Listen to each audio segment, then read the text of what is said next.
નમસ્કાર, ગુજરાત 7 ન્યૂઝમાં આપનું સ્વાગત છે।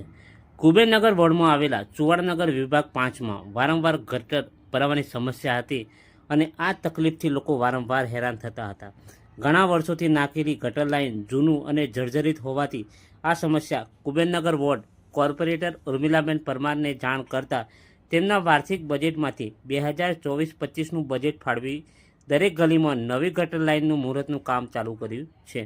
આ કામ આવનારા ચોમાસા પહેલાં થઈ જશે તેવું શ્રી ઉર્મિલાબેન પરમારે જણાવ્યું હતું અને તેમની સાથે સામાજિક આગેવાન શ્રી જેઠાભાઈ પરમાર અને જીતેન્દ્રભાઈ સોલંકી હાજર રહ્યા હતા।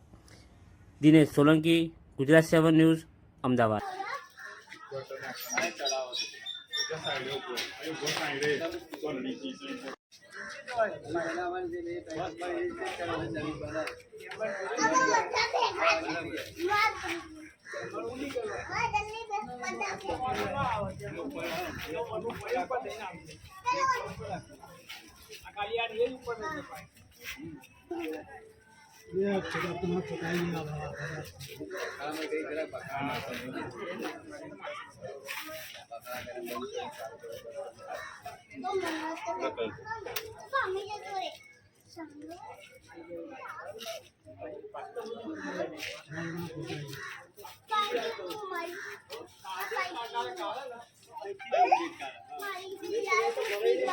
મારી